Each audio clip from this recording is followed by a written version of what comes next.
안녕하세요. 서강대 유로메나 연구소의 서울광입니다. 반갑습니다.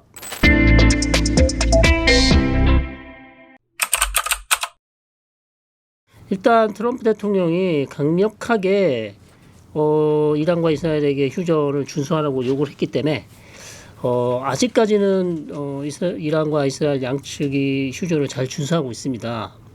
최소한 한두 달 정도는 충분히 잘 지켜질 것 같은데요.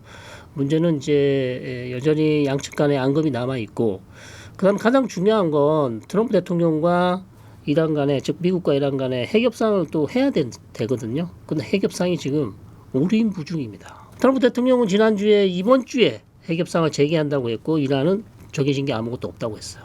아마도 양측 간의 어떤 협상 재개를 위해서 노력을 할 텐데, 일단은 저는 시작은 할 것 같습니다. 왜냐하면 이란도 이제 미국의 좀 태도가 좀 누그러졌는지 이걸 좀 확인해야 될 거고, 트럼프 대통령도 계속 얘기했지만 우리가 이란하고 전쟁을 했지만 전쟁을 해서 이란을 끝장내려고 한 게 아니다.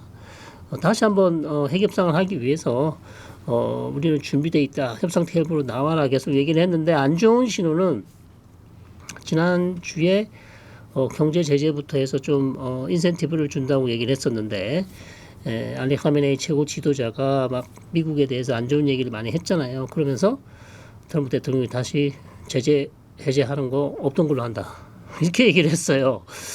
그래서 지금 초반부터 다시 신경전이 벌어지고 있어서 언제쯤 재개될지는 알 수는 없으나 재개되기를 바라고요. 재개돼서 좀 잘 되기를 바라는데, 결론부터 말씀드리면 잘 안 된다.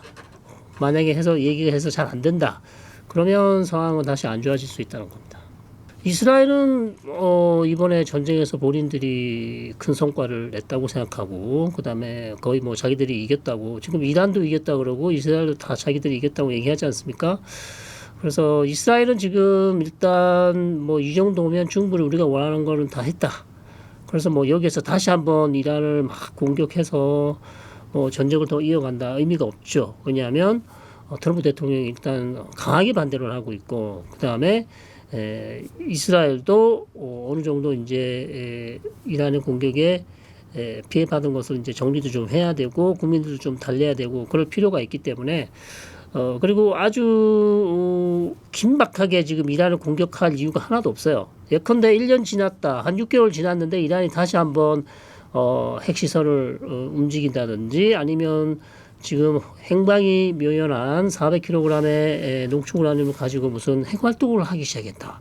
그것이 이스라엘에게 상당히 위험하다. 그리고 이란이 핵무기를 만들려는 의도를 보인다. 그러면 이스라엘이 움직일 거예요. 그러나 아직까지는 그런 움직임이 없기 때문에 굳이 지금 이스라엘이 여기에서 다시 한번 이란하고 어떻게 충돌을 하려는 그런 모습은 보이지 않을 겁니다.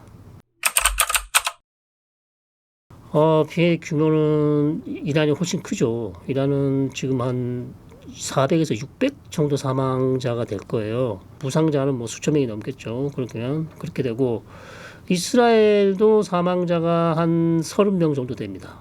그리고 이제 부상자도 1000명이 넘겠죠. 양측 간에 숫자만 놓고 비교를 해보면 이란의 피해가 훨씬 큽니다.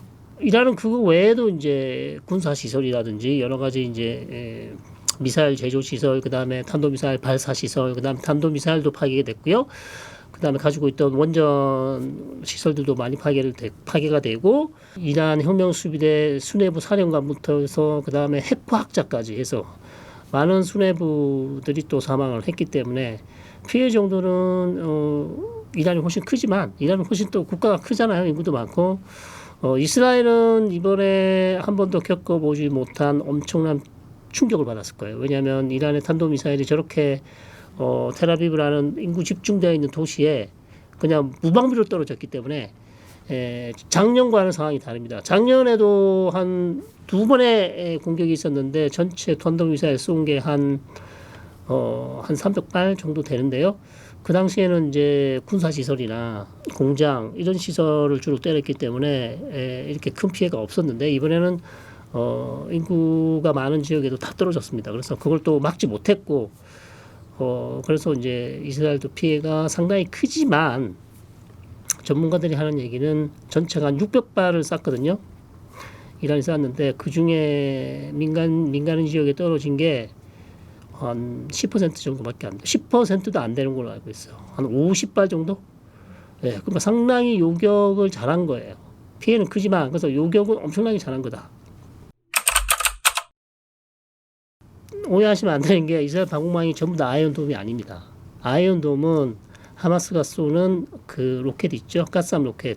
주로 아주 저고도에 특화되어 있는 거고, 탄도미사일을 막을 수 있는 거는 에로2, 에로3라는 게 있습니다. 그래서 그런 아주 고고도 미사일, 그 다음에 다윗의 물매, 뭐 다윗의 돌팔매라는 또 데이비드 슬링이라는 또 고고도 요격망이 있습니다. 그런 것들로 막으려고 했는데, 이번에 이란이 쓴 탄도미사일은 본인들이 자랑하는 극초음속 슈퍼소닉 벌리스틱 미사일이 탄도미사일이기 때문에 상당히 막기가 어려웠을 거고요. 앞으로도 이란은 계속해서 그걸 발전시킬 거기 때문에 향후에도 이런 미사일을 요격하는 데는 쉽지 않을 것이다. 물론 뭐 100% 다 못 막는 건 아니지만 어느 정도 요격을 할 수 있지만 맞히지 못하는 것도 있기 때문에 계속 민간인 지역에 떨어질 것입니다. 그래서 물론 이스라엘의 요격망에 구멍이 뚫린 건 맞지만 전 세계 군사 전문가들이 그 정도면 거의 기적에 가깝다고 얘기를 할 정도예요. 엄청나게 잘 600발을 쐈는데 60발도 지금 민간인 지역에 안 떨어졌다는 얘기거든요. 그거는 거의 기적과 같은 얘기예요. 네. 근데 이란은 기본적으로 방공망이 약합니다. 없지는 않죠. 방공망이 아예 없지는 않으나 기본적으로 이란의 방공망은 이제 러시아의 S-300 요거를 많이 주로 의존을 했었고요. 그 다음에 어쩌면 S-400도 작년에 이란에 있었을지도 모릅니다. 그러나 확인은 안 되고 있고요. 근데 그게 이제 작년 10월 달에 이스라엘이 이란을 공습했을 때 주요한 방공망을 다 파괴를 했거든요.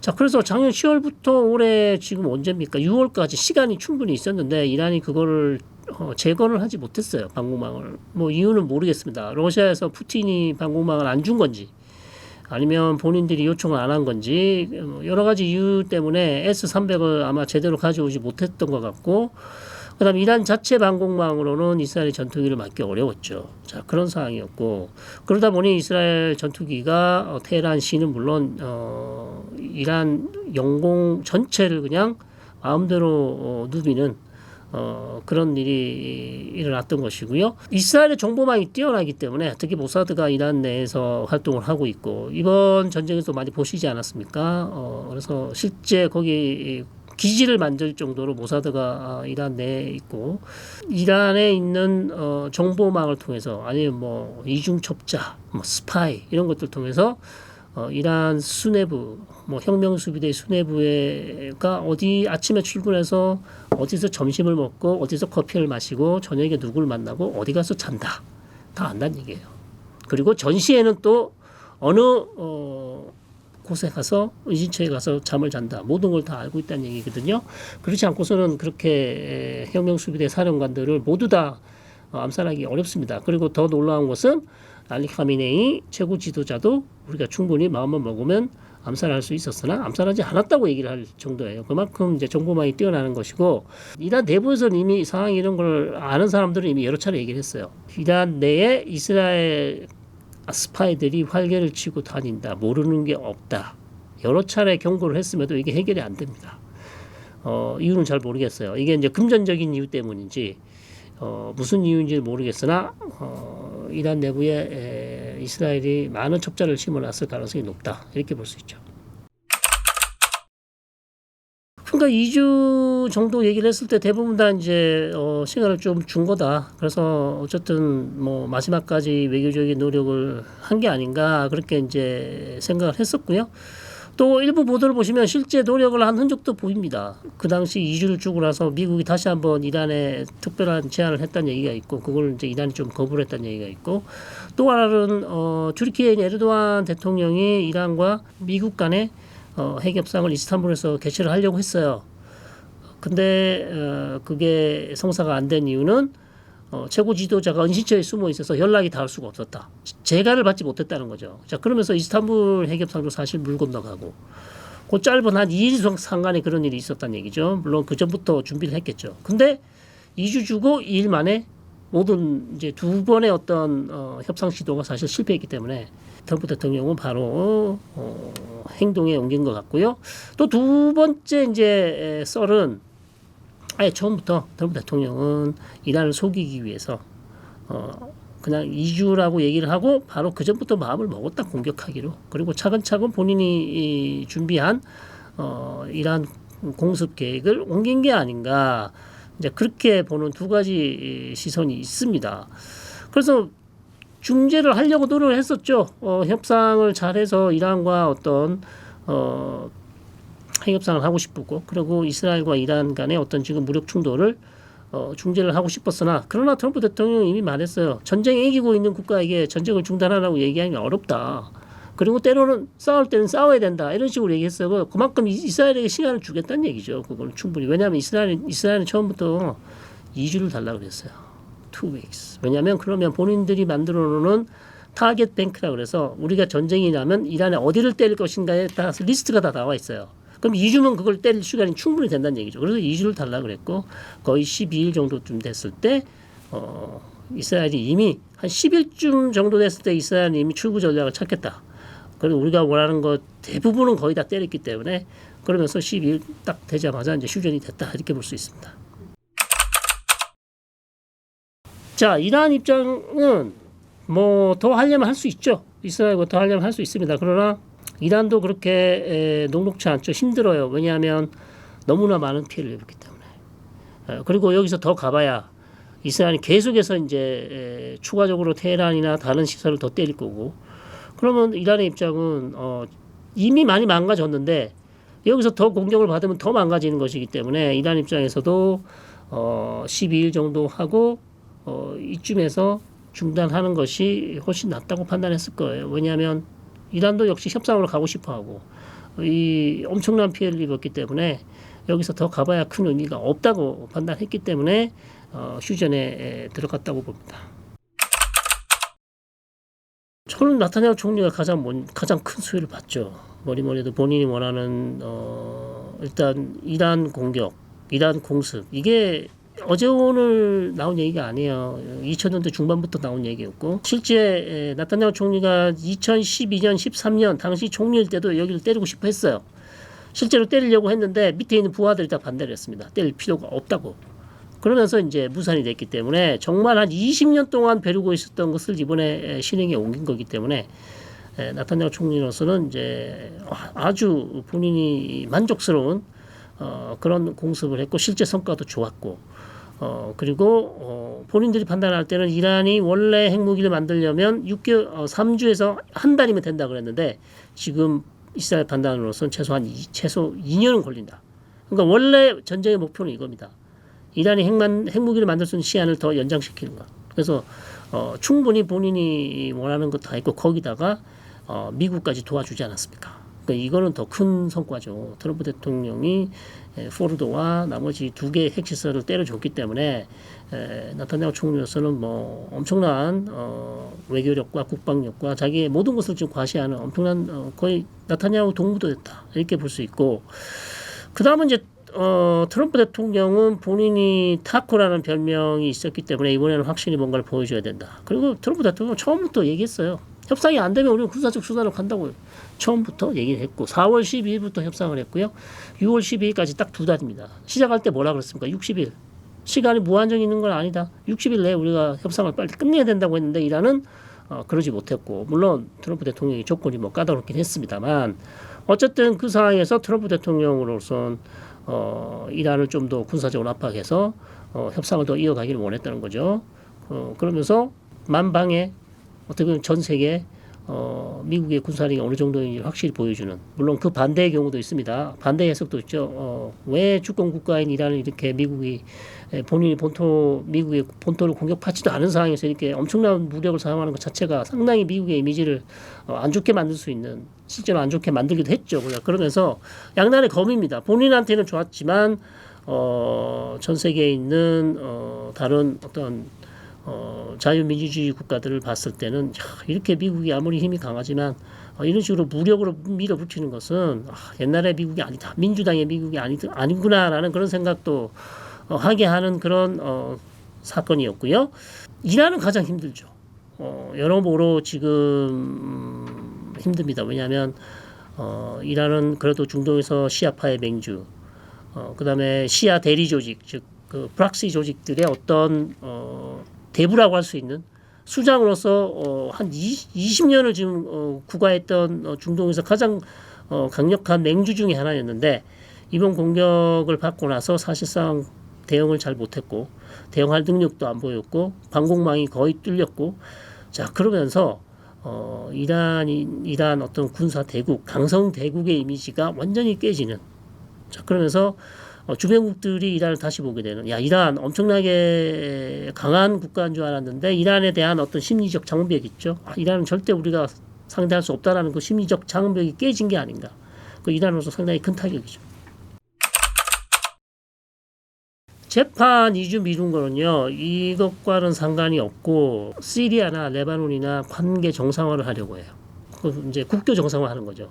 시리아하고 원래 이스라엘하고 관계가 안 좋거든요. 근데 관계 정상화를 하려고 하고 레바논도 들어올 수도 있고 그래서 지금 백악관을 방문할 수도 있어요. 그러니까 여러 가지 아주 중요한 외교적인 행사가 있기 때문에 일정이 있기 때문에 더 이상 재판에 참석할 수 어렵다고 얘기를 했고 그것도 법원이 받아줬어요. 뭐 추후 지켜봐야겠지만 순서는 이렇게 될 겁니다. 일단 가자지구 전쟁이 어느 정도 지금 끝내려고 하고 있어요. 그게 잘 될지는 모르겠으나 그럼 어느 정도 가자지구에서 어떤 하마스하고 합의가 있을 것이고 인질이 좀 풀려날 것이고 자 그러면 이제 트럼프 대통령이 이스라엘에게 약속했던 어떤 시리아나 레바논이라는 국가와 이스라엘하고 관계 정상화를 하는 거죠. 자 그리고 이제 이건 이제 아브라함 협정의 확장이잖아요. 2020년 아랍에미레이트하고 이스라엘하고 관계 정상화, 모로코 뭐 바레인하고 했던 거 그걸 더 확장하는 거죠. 더 많은 아랍 국가가 이스라엘하고 관계 정상화를 하기 때문에 자 그게 이제 잘 되면 근데 시간이 좀 짧긴 합니다. 2주 내에 잘 되면 백악관 가서 트럼프 대통령하고 이제 사진 찍는 거죠.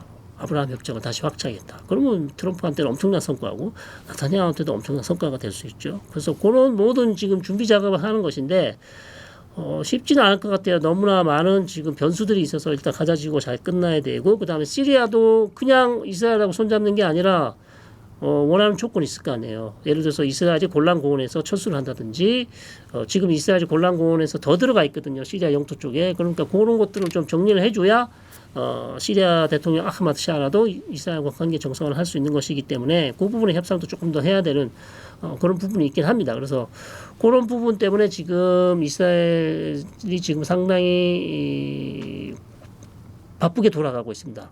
어떤 소식이 들릴지 모르지만 어쨌든 물밑에서 뭐가 되게 움직이고 있는 그런 모습이라서 조금 요건 지켜봐야 되겠고 이스라엘 내부 여론은 가자지구 전쟁은 대부분 반대를 해요. 근데 이란과의 전쟁은 대부분 이거는 피할 수 없는 전쟁이다. 네, 이거는 언제든 이란이 핵무기를 만들 수 있기 때문에 한 번은 우리가 이란의 어떤 싹스를 잘라줘야 된다고 판단했기 때문에 대부분의 이스라엘 국민들은 이번 전쟁으로 나타냐후 총리를 엄청나게 지지했고요. 지지도도 실제로 많이 올라갔습니다. 지금 여론조사를 해보면 많이 올라갔어요. 그래서 나타냐후 총리는 상당히 실익을 본 거죠. 네, 일단 전망을 좀 더 해드리면 만약에 협상이 안 됐을 경우 그러면 트럼프 대통령이 할 수 있는 게 뭐가 있을까요? 그 다음에 협상이 안 되고 지지부진한 상황에서 이란이 다시 한번 무너진 핵시설을 세우겠다고 막 공사를 한다든지 고농축 우라늄 지금 행방이 묘연한 400kg 이게 지금 어디인지 모릅니다. 그래서 400kg의 고농축 우라늄을 가지고 어떤 핵 활동을 한다든지 이미 트럼프 대통령은 또 얘기했죠. 다시 우라늄 농축을 하면 또 때릴 준비가 돼 있다 이렇게 얘기했어요. 그래서 지금도 불안불안한 상황이에요. 그래서 이란이 이제 어떻게 하느냐에 달려 있어요. 이란이 여기서 협상 테이블로 나올지 지금까지는 이제 나올 생각이 없는 거죠. 그런 상황이고 더 근본적인 문제는 양측의 입장이 아직도 팽팽합니다. 트럼프 대통령은 이란 영토 내에서 우라늄 농축은 안 된다고 얘기를 하고 있고 이란은 아직까지 태도를 바꾸지 않았어요. 그러니까 전쟁 전에 태도는 그거였죠. 무조건 우리는 이란 영토 내에서 우라늄 농축을 하겠다는 거예요. 여기 태도가 바뀌지 않는 이상 사실 미국과 이란 간에 어떤 돌파구가 만들어지기 어렵다는 거죠. 그리고 돌파구가 만들어지지 않는다면 트럼프 대통령이 어떻게 할 것인가? 그냥 가만히 있을 것인가? 아니면 또 이스라엘하고 어떤 모종의 군사 작전을 계획할 것인가? 그러니까 이게 이제 힘들어져요. 그럼 더 이상 때릴 것도 없어요, 사실. 핵시설은 마음껏 때렸고요. 그럼 추가적인 핵시설을 때릴 수 있는 건 이제 남은 건 이란의 정유시설이에요. 이란의 정유시설은 사실 이란의 유일한 지금 생산원이거든요. 그러니까 이거를 지금 중국이나 다른 나라에 원유를 생산해서 이제 돈을 벌어야 되는데 국가 재정 수입을 하는 건데 이것마저도 건드린다면 사실 이란은 파탄이 될 수도 있어서 추후에 이제 모든 게 안 풀린다.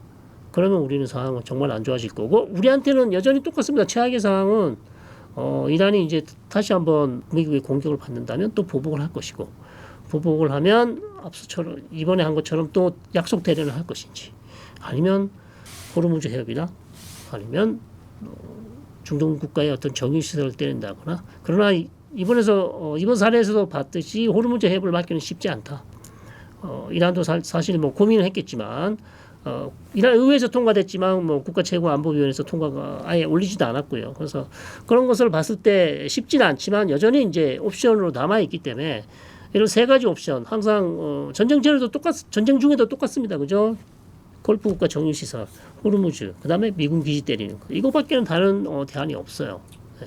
그래서 이런 것들이 우리한테는 지금 가장 안 좋은 시나리오라고 할 수 있겠죠. 그러니까 호르무즈 해협을 아시다시피 우리한테는 뭐 우리의 수입하는 원유나 가스의 90%, 그 다음에 해상 운송하는 원유의 뭐 한 25에서 30%, 그 다음에 전체적인 그 다음에 물류망이 중요한 것이고, 자 그러다 보니까 여기를 막으면 이란뿐만 아니라 UAE, 사우디 다 해상으로 수출하는 원유를 수출할 수가 없게 됩니다. 자 그러면 이게 상당히 큰 문제가 될 수밖에 없고. 우리한테도 큰 문제고 우리는 또 거기다가 이제 물류망 또 그 호르무즈 해협도 지나야 되고 그 다음에 홍해도 지나야 되는데 상당히 이제 어려운 상황에 처할 수 있죠. 그 다음에 예멘에 있는 후티가 또 홍해를 만약에 방해를 한다면 사실 또 우리는 수에즈 운하를 통과할 수 없고 아프리카로 돌아가야 되는 그런 상황이 될 수 있습니다. 그래서 호르무즈 해협은 사실 뭐 우리뿐만 아니라 전 세계적으로 경제적 타격을 줄 수 있기 때문에 항상 여기는 이제 문제가 될 수밖에 없고요. 이란이 쓸 수 있는 호르무즈 해협을 100% 무슨 봉쇄를 한다기보다도 그냥 지나가는 선박을 납포한다든지 그러면 이미 그게 이제 봉쇄 효과를 낼 수 있습니다. 왜냐하면 다른 선박들이 못 지나가니까요. 자, 그래서 그런 선박 납포가 있고 그 다음에 호르무즈 해협 근처에 규례를 뿌릴 수 있어요. 바닷속에. 그러면 이제 선박이 지나갈 수가 없게 되는 거죠. 그래서 이런 방식이 될 텐데 뭐 가능성은 높지 않으나 우리가 뭐 정확하게 예측을 할 수 없기 때문에 항상 염두에 둬야 되는 거죠. 자, 핵위협은 전쟁 전에 우리가 쓰는 용어가 이란은 핵 문턱 국가다. 핵 문턱 국가다 그래가지고 3주에서 한 달이면 핵탄두 몇 개를 만들 수 있는 수준이었어요. 그에 필요한 핵물질과 어떤 기술, 그 다음에 설비들을 다 가지고 있죠. 자, 그런 상황이었는데 지금은 이제 많이 달라졌죠. 아까도 말씀드린 이스라엘은 지금 그렇게 하려면 2년은 걸린다. 왜냐하면 시설이 많이 망가졌기 때문에 그런 상황인데 지금 IAEA 보고서를 최근에 나온 거 보시면 IAEA 사무총장이죠. 그로시가 한 얘기를 들어보시면 근데 심각하죠. 우라늄 농축을 지금도 할 수 있고 수개월 내에 할 수 있고 그 다음에 전쟁 중에 400kg의 지금 농축 우라늄이 지금 행방이 묘연하다. 그렇게 얘기를 하고 있고 근데 미국 쪽에서는 트럼프 대통령은 그럴 리 없다고 얘기를 하고 있어요. 왜냐하면 우리가 공습을 언제 할지도 모르는 거고 그거 무거운 농축 우라늄을 반출하는데 쉽지 않다. 그래서 그런 일이 없을 것이라고 얘기하는데 대부분의 언론들이 지금 이제 400kg 없어졌다. 이란이 가져갔을 것이다. 그리고 모초에 안전에 보관하고 있을 거고 요게 60% 이상이란 말이에요. 그러면 60%에서 90% 가는 거는 시간이 얼마 안 걸리거든요. 그러니까 어느 지역에 가서 원심 분리액에다 넣어서 90%까지 올려버리면 사실 이거는 핵탄두를 만들 수 있는 수준이 돼버려요. 벌써 그것도 핵탄두 9개나 10개를 만들 수 있는 수준이에요. 자 그렇다면 이란의 선택이 달려있죠. 그러니까 이란이 지금 상당히 어려운 상황에서 더 이상 우리는 이제 뭐 이럴 거 다 이뤘다. 여기서 우리가 할 수 있는 게 뭐가 있냐? 그냥 여기서 핵탄두를 만드는 걸로 가자 이렇게 결정할 수도 있어요. 물론 가능성은 낮지만 그러나 이론적으로는 충분히 가능하기 때문에 그렇게 갈지 아니면 협상 테이블로 나올지 아니면 다시 이제 원전 시설 새로 짓겠다고 공사를 시작할지 뭐 아무것도 모릅니다. 그러니까 거기에 이란의 대응에 따라서 미국과 이스라엘의 대응이 바뀐다는 거죠. 그래서 역시 처음부터 끝까지 지금 모든 공은 이란 쪽에 있다. 이란이 어떻게 대응하냐에 따라서 미국과 이스라엘이 거기에 맞춰서 지금 대응할 가능성이 높습니다. 제가 생각할 때도 그럴 것 같아요. 지금 확인해 볼 수는 없으나 이미 때린다는 얘기가 많았고 이스라엘이 공격한다는 얘기도 많이 있었잖아요. 물론 시점을 우리가 찾기는 어려웠죠. 그렇게 빨리 공격할 줄은 사실 몰랐으니까. 이란도 이미 이스라엘 공격할 수 있다는 위협을 알고 있었고 거기다 미국이 동참할 수도 있다는 것도 알 수 있었겠죠. 그렇다면 차라리 어렵게 시간 걸려서 돈 들여서 만든 고농축 우라늄을 그냥 놔뒀다가는 공습당하면 그냥 잃어버리잖아요. 그렇기 때문에 차라리 이걸 빨리 빼서 안전한 데 보관하는 게 낫겠다고 판단했을 가능성이 상당히 높다는 거죠. 그래서 이미 뭐 일주 전이나 아니면 며칠 전에 고농축 우라늄을 빼서 모처에 보관하고 있을 가능성이 상당히 높다고 봅니다.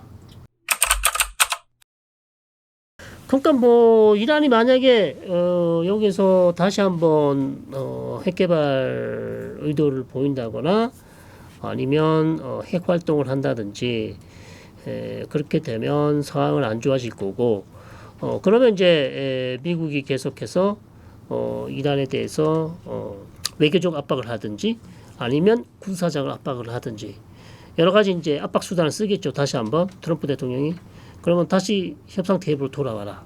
그리고 지금 하고 있는 뭐 어떤 핵 활동이라든지 이런 위험한 활동을 당장 중단하라. 최후 통첩을 하겠죠. 안 하면 우리는 다시 한번 무력을 쓸 수도 있다.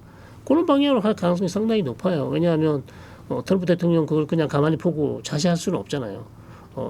어쨌든 이란의 어떤 위험한 핵 활동을 막아야 된다고 생각하기 때문에 자 그렇다면 다시 한번 이제 군사적 긴장이 높아질 것이고 그러면 중국과 이제 중국과 러시아는 지금 할 수 있는 게 없습니다, 사실. 예. 말만 계속 얘기를 하고 있지 도와줘서 자기들 국가의 이익에 도움이 된다고 생각하지 않을 거예요. 이번 전쟁에서도 거의 뭐 하나도 해준 게 없지 않습니까? 그래서 여전히 중국과 러시아는 말로는 미국을 규탄하거나 이스라엘을 규탄할 수 있지만 실질적인 행동으로 이란을 도와줄 가능성은 낮다. 그렇게 판단되고요. 이스라엘은 뭐 당연히 미국이 원하면 동참하겠죠. 동참할 것이고 결국 똑같은 패턴으로 간다. 미국과 이스라엘. 특히 이제 이번에는 미국이 또 움직일 필요가 없을 가능성도 있어요. 왜냐하면 이스라엘 단독으로 갈 수도 있습니다. 굳이 미국이 다시 움직여서 전 세계 욕을 먹을 이유가 하나도 없죠.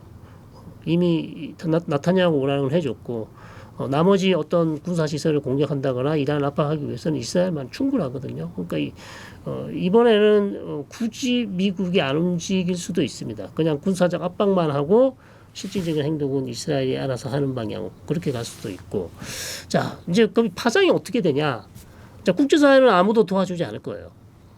이란은 그냥 고립무원일 거고 후티가 도와줄 수 있고 지금 이라크에 있는 친이란 민병대도 사실 이번에 거의 전쟁을 하지 않았어 전혀 도와주지 않았단 말이에요. 그래서 도와줄 가능성이 상당히 낮고 결국 중동 지역에서 이란이 이전에 가지고 있던 그 지위 어떤 시아파의 어떤 맹주 국가 이런 지위는 상당히 큰 손상을 이미 입었고 추가적인 만약에 군사적 충돌이 있게 된다면 거의 뭐 엄청난 충격을 받을 것이고 예전의 이란이 아니고요. 이제는 더 이상 헤즈볼라나 하마스나 뭐 이런 단체를 도와줄 수 있는 여력이 없을 만큼 상당히 지금 어려운 상황이다.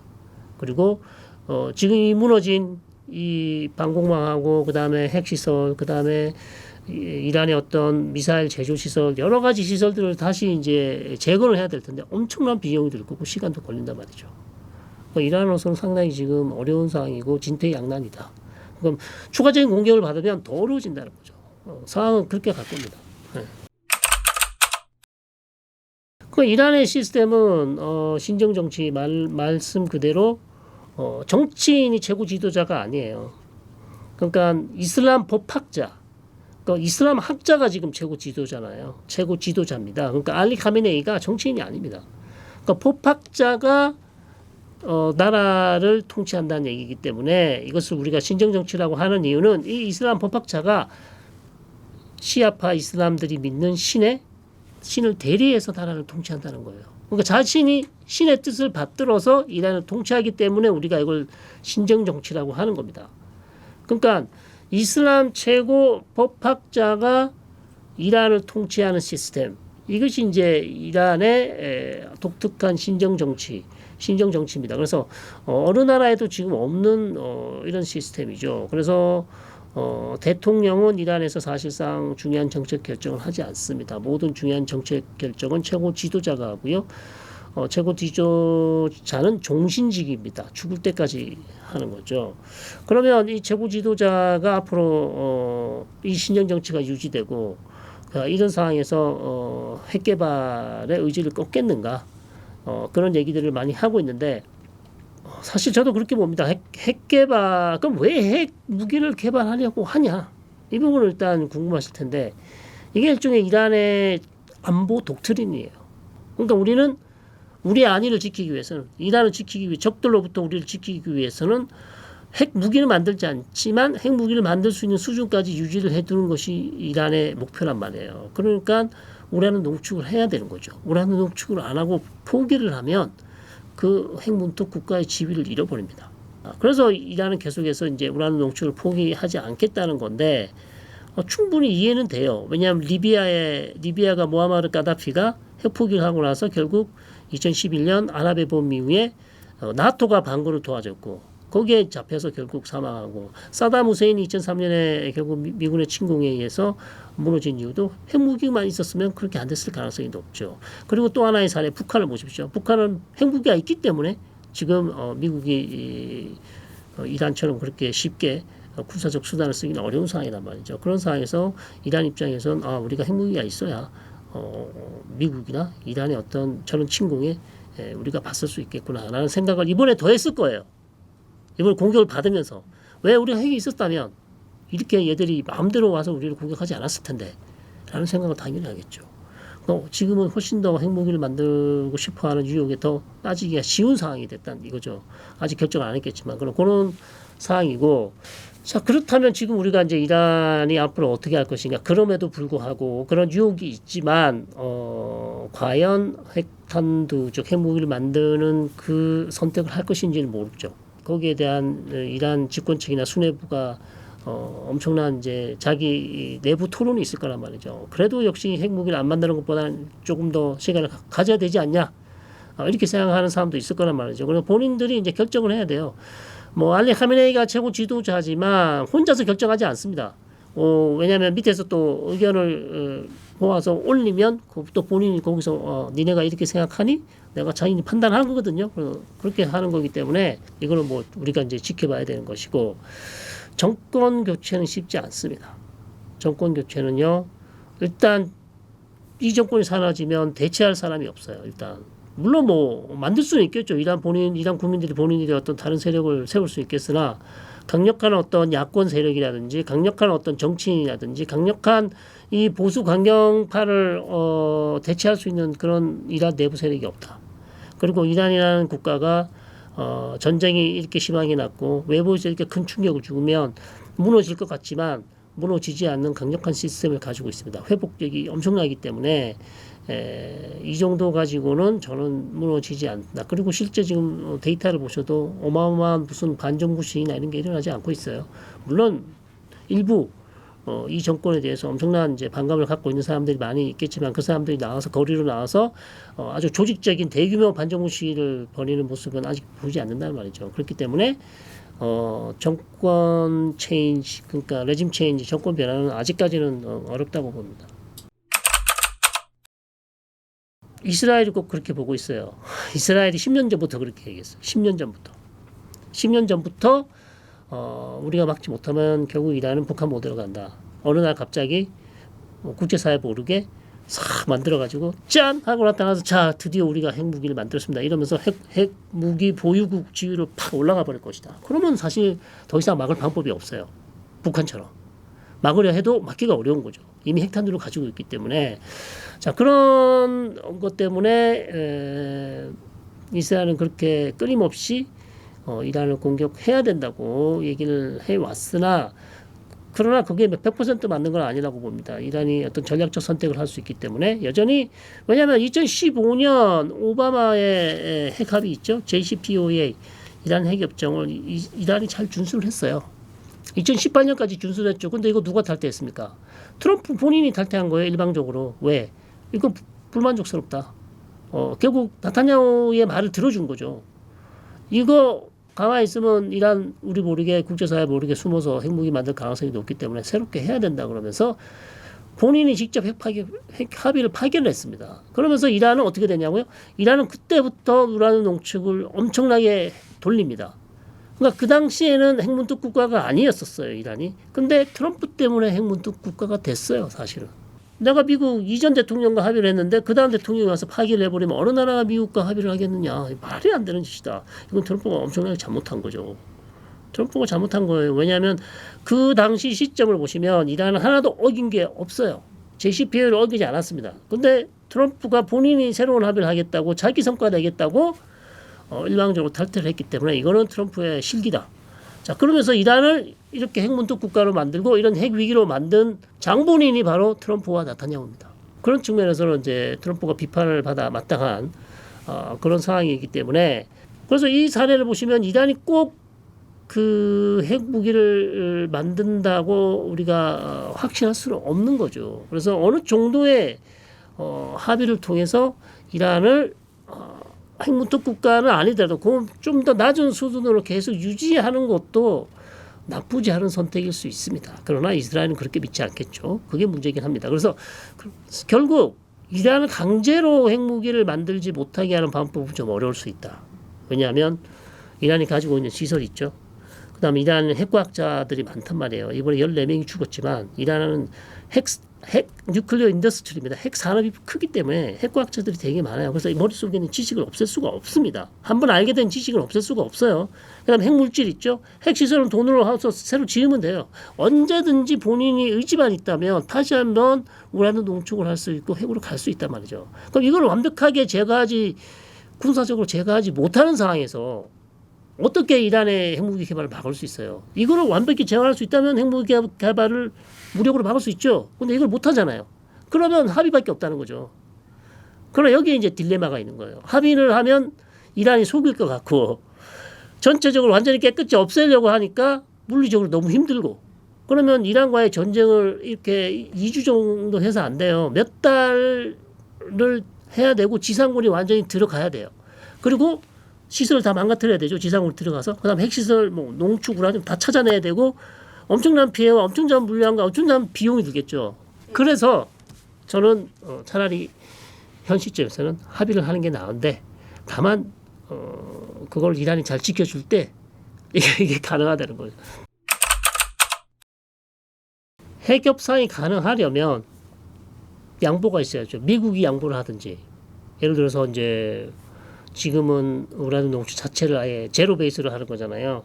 근데 여기서 3.67%, 그 이란이 원자력을 돌릴 수 있는 수준의 3.67%를 허용한다면 이란이 협상 테이블로 나오겠죠. 나올 수 있습니다. 그러나 그렇지 않고 지금까지 이전에 했던 협상처럼 절대 안 된다. 이란 정도에서는 절대 제로 베이스다. 이러면 사실상 이란이 핵 협상으로 나오기가 어렵습니다. 그래서 유일하게 남은 거는 트럼프 대통령이 조금 양보하는 방안. 그것 말고는 사실상 이란이 나올 가능성은 없고, 반대로 이제 이란이 본인이 양보를 할 수 있죠. 좋다, 우리는 우라늄 농축을 포기하겠다. 그러면 핵협상이 될 수 있어요. 근데 그럴 가능성은 그렇게 지금으로서는 그렇게 높아 보이지 않는다는 거죠. 그게 이제 양측 간에 이제 가장 어려운 지금 지점에 와 있는 것이고, 전쟁 끝나고 나서 이란에서 지금 정신 승리했다. 미국과 이스라엘이 결국 우리를 어떻게 하지 못했다. 이란이 결국 전쟁에서 승리했다고 하는 것은 관제 데모입니다. 관제 시위예요. 이거는 동원된 시위자들이고, 그 다음에 이란 내에는 민병대 조직이 있습니다. 바시지라는 민병대가 있어요. 혁명을 지키기 위한 이란 전역에 퍼져 있는 민병대 조직이 있어요. 바시지라고 부르는데 이 사람들이 이런 관제 시위를 주로 동원되기도 하고 본인들이 조직하기도 합니다. 그래서 그런 시위에 참여하는 건데 이란 사람들이 왜 모르겠습니까? 압니다. 상황이 어떤지를. 물론 실제로 진짜로 그렇게 믿는 사람들도 있겠죠. 이란이 이겼다고 생각하는 사람들이 있고 우리 이란이 계속해서 미국과 이스라엘의 적대 세력들에게 계속해서 저항을 해야 된다고 믿는 사람도 있을 거예요. 충분히. 숫자는 우리가 모르나. 그러나 또 그 절반의 반대쪽에 있는 사람들은 말도 안 되는 짓이다. 이스라엘이 이란의 영공을 저렇게 휘젓고 다녔고 이란 국민들이 이렇게 몇백 명이 사망을 했는데 우리가 이겼다고 얘기하는 저 자세를 보면서 상당히 고뇌에 빠진 이란 국민들도 많이 있을 겁니다. 말을 못하고 있지만 그래서 그것은 관제 시위고요.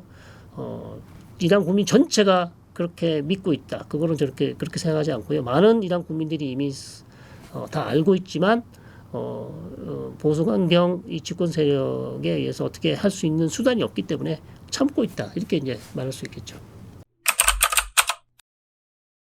카타르가 이번에 휴전, 즉 이제 미국과 이란 간의 어떤 무력 충돌 양상의 휴전을 또 막아냈고 또 이스라엘과 이란 간의 어떤 휴전도 사실 많이 관여했을 가능성이 높아요. 일단 카타르는 이란과도 되게 친한 국가고 이스라엘과도 친하고 미국과도 친하죠. 그러니까 다 친해요. 어찌 보면 그러니까 생각이 없는 거죠. 그냥 생각이 없어. 이데올로기가 없어. 그냥 우리는 다 친해. 얘가 깡패도 좋아. 나쁜 사람도 좋고 착한 사람은 더 좋아. 그래서 카타르는요. 본인의 어떤 국가 이익에 도움이 된다고 한다면 테러리스트와도 손을 잡는 애들이에요. 그러니까 카타르 도하에 하마스 지도자들이 다 거기 있었잖아요. 탈레반도 친하고요. 그다음에 하마스도 친하고요. 헤즈볼라도 친하고요. 그다음 무슬림 형제단도 친하고요. 그러니까 중동 지역에서 가장 위험한 세력들과는 가장 친한 국가가 카타르입니다. 그리고 카타르는 중동 지역에서 이슬람 세력을 강력하게 지지하는 국가예요. 이슬람 세력이라 하면 무슬림 형제단, 하마스. 그래서 보수적인 미국 공화당 눈에 가시죠. 저런 국가가 우리 미국이랑 친하다고? 테러를 저렇게 지원하는 애들이 우리랑 친하단 말이야? 쟤들하고 손절해야 된다. 이렇게 주장하는 공화당 사람들도 있어요. 자, 그러긴 한데 주변의 모든 국가와 친하기 때문에 당연히 중재를 잘하겠죠. 중재를 잘할 수밖에 없습니다. 그런 외교력을 가지고 이제 중재를 해왔기 때문에 미국도 이스라엘도 카타르를 무시할 수 없어요. 왜냐하면 필요하면 그 채널을 이용해서 악마들과 대화를 해야 되잖아요. 채널이 필요한데 유일한 채널은 카타르밖에 없다는 겁니다. 그런 외교적인 능력을 가지고 있기 때문에 카타르가 중요한 역할을 계속해서 하고 있는 거죠.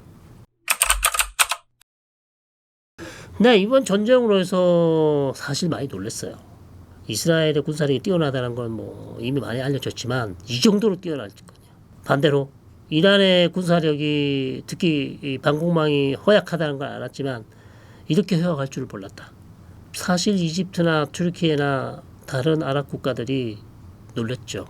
이스라엘이 이 정도의 공군력을 보여줄 줄은 상상도 못했을 거예요. 그러니까 이미 벌써 튀르키예나 다른 아랍 국가들이 방공망을 새로 개편하는데 들어갔다는 얘기가 있어요. 이스라엘하고 혹시 무력 충돌이 있으면 우리도 이란처럼 어려워질 수 있겠구나. 그러면 안 되니까 지금 튀르키예나 다른 아랍 국가들도 이스라엘의 강공한 어떤 공격을 막을 수 있는 어떤 그런 방공망 체제를 만들려고 하고 있고 사실 이렇게 되면 중동 지역에서 지금 가장 강력한 군사 강국은 이스라엘이지 않냐 라는 지금 그런 얘기가 나올 정도예요. 사실은 튀르키예가 강하죠. 최근에 튀르키예도 인구가 엄청 많고요.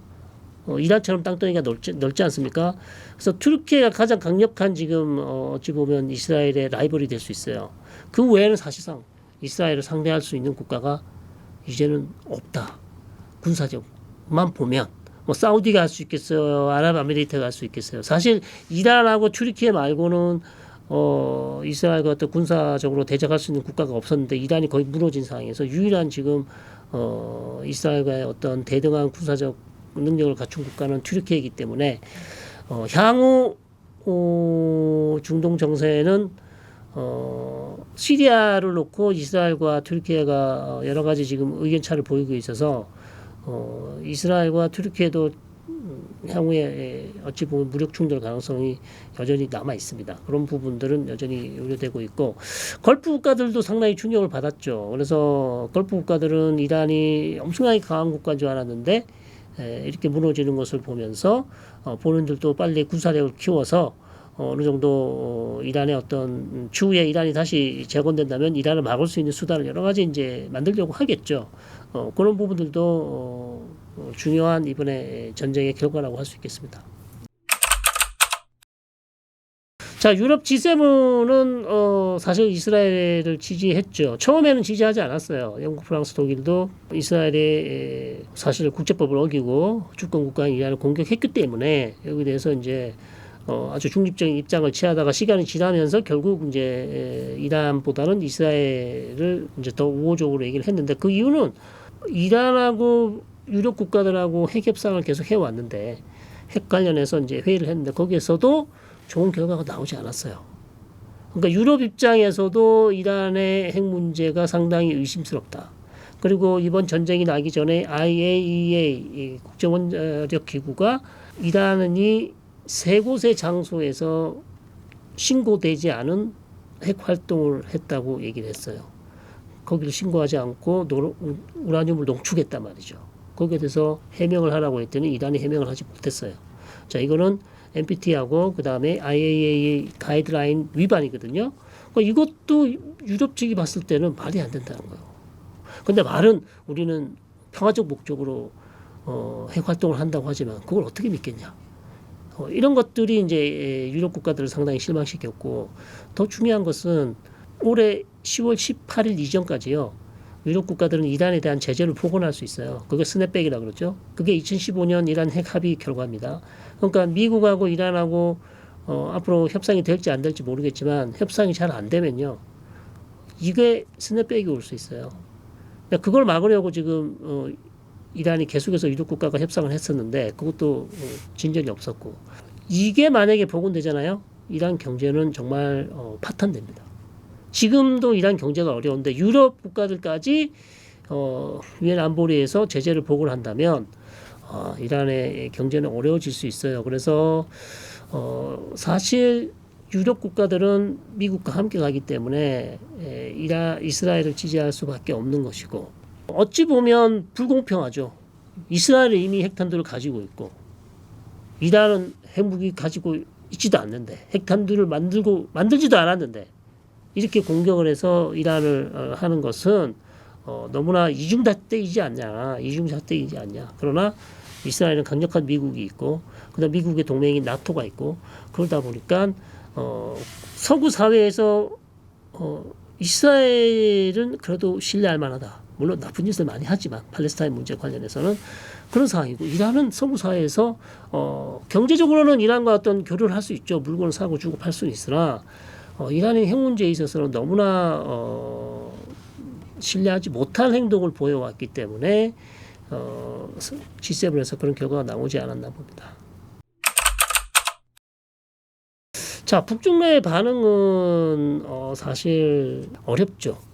특히 이제 러시아 같은 경우는 이란의 샤히드라는 드론의 도움을 엄청 받았잖아요. 우크라이나 전쟁에서 사실 전쟁의 방향을 바꿔놨다고 할 정도로 이란의 드론이 중요한 역할을 했음에도 불구하고 그런 도움을 받았음에도 불구하고 푸틴이 사실 말은 했지만 행동으로 이란을 어떻게 지원해주거나 또 무기를 지원해주는 방향은 없었단 얘기죠. 말은 엄청나게 강하게 했습니다. 미국과 이스라엘을 비판했지만 그렇게 된 이유는 역시 우크라이나도 러시아도 지금 우크라이나와 전쟁에 지금 바쁜 상황이라서 이란을 도와줄 그런 여력이 없었던 것이고 푸틴이 지금 뭐 갑자기 이 상황에서 이란을 도와준다고 무기를 대거나 이렇게 한다는 것은 푸틴으로서 상당히 큰 도박이 될 수 있기 때문에 자제를 해왔고요. 중국 역시 아주 싼 값으로 이란의 원유를 사오고 있긴 합니다. 사오고 있죠. 그래서 이란이 잘못되면 수입처를 바꿔야 되는 그런 어려움이 있긴 하지만 싼 값으로 사오는 원유 때문에 이란에 무기를 대준다? 그거는 좀 중국으로서도 부담이 되고 계속해서 또 미국과의 어떤 통상 협상이나 트럼프와 계속 가야 되는데 이 상황에서 트럼프의 심기를 건드릴 만한 짓을 할 필요가 없는 것이죠. 근데 최근 이란이 발표한 게 중국의 전투기를 사기로 했어요. 이 전쟁이 끝나고. 왜냐하면 이란의 공군력이 최악이고 전투기가 거의 다 망가졌어요. 이번 전쟁에서. 그래서 아예 이번에는 중국의 전투기를 사는 것을 결정하면서 결국 이란과 중국 간의 새로운 관계가 설립될 가능성이 높다. 러시아한테 물먹은 이란이 중국과의 새로운 관계를 갈 가능성이 상당히 높아 보입니다. 어쨌든 전투기를 많이 사기로 했기 때문에 이 부분 조금 이제 지켜봐야 될 것 같고요. 북한은 뭐 여기에서 지금 여전히 예전의 방식과 똑같습니다. 미국과 이스라엘을 강력히 규탄한다. 이런 방식이었고 여기서 뭐 북한이 이란과의 좋은 관계를 유지하고 있지만 이란에게 어떤 무기를 지원하는 것은 뭐 기간도 짧았고요. 그럴 가능성도 그렇게 높아 보이지 않습니다. 북한 모델은 또 다르죠. 왜냐하면 북한은 이미 핵탄두를 많이 가지고 있고 이란은 핵탄두가 없는 상황이기 때문에 사실 이란과의 어떤 무력 충돌은 오히려 훨씬 북한에 비해서 쉬운 것이고 또 북한은 또한 핵탄두만 있는 게 아니라 관련 당사국들이 너무 많아요. 첫 번째 우리가 있잖아요. 우리 입장도 트럼프가 고려를 해야 될 거거든요. 그 다음에 또 중국 입장도 고려해야 되죠. 일본 입장도 고려해야 돼요. 러시아 입장도 고려해야 된다. 그래서 한반도 문제는 이란 문제와는 차원이 다르다. 이란은 고립무원이었어요. 아무도 다른 국가들 신경 쓸 필요가 없습니다. 러시아 신경 써야 되나요? 쓸 필요 없잖아요. 중국 무슨 신경을 씁니까? 미국과 이스라엘 둘이만 맞으면 그냥 들어갑니다. 근데 북한은 우리가 있고 우리가 또 강력히 반대할 것이고 어떤 무력 수단을 쓴다면 특히 러시아와 이번에 우크라이나 전쟁에 밀접한 교류를 하면서 북한 군을 파견하면서 상당히 가까워졌단 말이죠. 자, 그런 상황에서 러시아가 미국하고 북한 간의 어떤 대치 상황에서 어떤 입장을 보일지 그것도 이제 지켜봐야 될 것이고 자, 그렇기 때문에 이란처럼 이렇게 막 밀어붙이 그런 접근법은 사실상 북한에게 적용하기 상당히 어려워 보입니다. 어려워 보이고 그리고 트럼프 대통령이 다시 한번 뭐 북한하고 지금 잘 해보려고 하는데 과연 김정은이가 어떤 태도로 나올지도 사실 알 수가 없는 것이고 하노이 회담이 충격이 아직도 가시지 않았을 거거든요. 거의 뭐 뒤통수 맞았다고 생각하기 때문에 아무리 지금 트럼프가 구애를 해도 김정은이 거기에 화답을 할지 그 부분도 상당히 의문이에요. 그래서 우리가 할 수 있는 일을 해야 됩니다. 지금 쟤네들이 어떻게 할지 뭐 어떤 반응이 나올지도 중요하지만 한국이 이 북한하고 미국하고 어떤 협상이 개시되거나 협상이 전개될 시나리오에 따라서 우리는 어떤 태도를 보일 것인가, 어떻게 미국을 설득할 것이고 어떻게 최악으로 가는 상황을 막을 수 있을 것인가, 여러 가지 시나리오별로 우리는 매뉴얼을 만들어서 준비를 해야 되지 않냐. 이거를 그때 가서 만들려면 늦습니다. 그 상황이 가기 전에 미국을 막든지 어떤 미국이 어떤 이니셔티브 새로운 제안을 하기 전에 그 제안을 만드는 데까지부터 우리가 가서 영향을 줘야 된다는 거죠. 사실 북한 문제는 우리 문제이기 때문에 우리의 역량이 상당히 중요한 문제라서 우리가 북한 문제를 등한시하지 않고 도대체 미국이 무슨 생각을 하고 있는지 빨리 간파를 해서요. 거기에 대한 대응을 빨리빨리 만들어내는 게 중요하다 봅니다. 자, 이번 전쟁 이후에 이제 사실 이스라엘의 엄청난 공군력 그리고 이란의 허무한 방공망 이런 얘기들이 이제 많이 회자가 되고 있는데 역시 이제 무기 얘기를 안 할 수 없겠죠. 그래서 지금 뭐 벙커버스터 우리 현무 5가 뭐 벙커버스터 수준이다 뭐 이런 얘기부터 해서 지금 계획성 얘기가 나오고 있는데 결국 그 중동에서 K 방산의 이제 인기를 끄는 여러 가지 이유가 있죠. 일단 가성비가 일단 좋고 그다음에 미국 무기와 호환이 잘 되고 그다음에 중국 무기보다는 월등히 뛰어나고. 자, 그리고 가끔씩 우리가 많이는 아니지만 기술 이전도 조금 해주고. 자, 그러다 보니까 우리 무기를 좋아하는 것이고, 그다음에 지금 사우디나 아랍에미레이트가 무기만 가져가는 것이 아니고 본인들이 무기를 생산하고 싶어 하잖아요. 그래서 그다음에 무기 생산, 그다음에 국방과학기술연구원 이런 시스템, 즉 R&D 시스템을 배우고 싶어 한단 말이죠. 그래서 우리가 해줄 수 있는 게 상당히 많기 때문에 뭐 우리는 전쟁 나기 전부터 계속해서 K방사는 뭐 인기를 끌었기 때문에 저는 계속 이어갈 것이라고 보고요. 다만 이제 우리 정부가 이 엄청난 지금 전쟁을 목도하고 이제 새 정부가 들어왔기 때문에 대중동 정책 어떻게 해야 되냐. 대통령님이 중동에 자주 나가셔야 돼요. 중동은 무조건 정상 외교입니다. 예. 외무국장, 뭐 장관이 나와서 도장 찍으면 다 된다고 생각하시면 안 돼요. 전혀 진전이 없던 일도 대통령이 가서 도장 찍으면 대통령이 움직이시면 팍 해결됩니다. 갑자기. 왜냐하면 거기는 전부 다 왕정 국가잖아요. 우리하고 다릅니다. 우리는 뭐 정책 결정하려면 여러 가지 단계가 있잖아요. 근데 중동 국가는 그런 거 없습니다. 왕이 한번 정하면 끝입니다.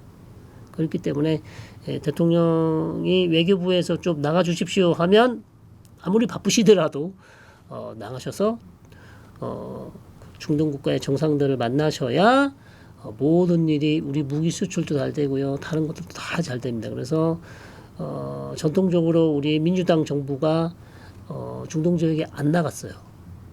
네, 이거는 욕먹을 각오하고 지금 얘기합니다. 안 나갔습니다. 오히려 보수 정권이 훨씬 많이 나갔습니다. 이게 기본적인 지금까지의 패턴이었기 때문에 이 패턴을 이제 뒤집어야 될 때가 왔어요.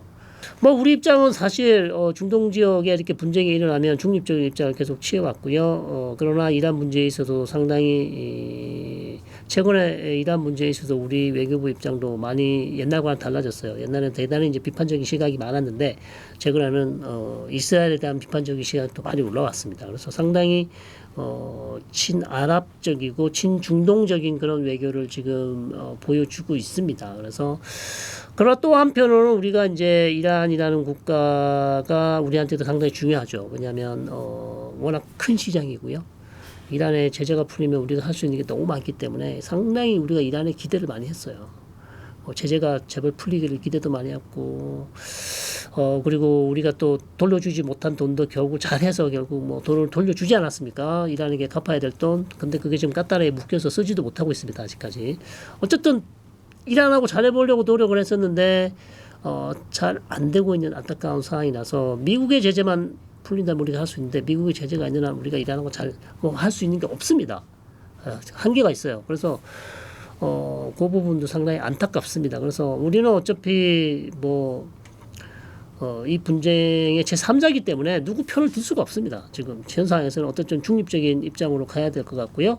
어쨌든 이 분쟁이 잘 해결될 수 있도록 우리가 할 수 있는 역할을 해야 되는데 우리도 강 건너 불구경하듯이 하지 말고 좀 우리가 할 수 있는 역할을 찾아보자. 이렇게 하면 또 욕을 먹더라고요.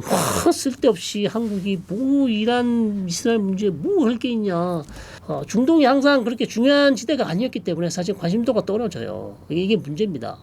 저희 이제 중동 전공자 입장에서는 좀 정부에서 좀 다른 지역도 중요하지만 중동에 좀 관심을 많이 가져줬으면 좋겠다. 왜냐하면 우리 에너지가 다 거기서 오는 거고 그런 상황에서 어쨌든 새 정부가 중동에 대한 관심도를 좀 많이 올려줬으면 좋겠다. 그게 이제 바람입니다.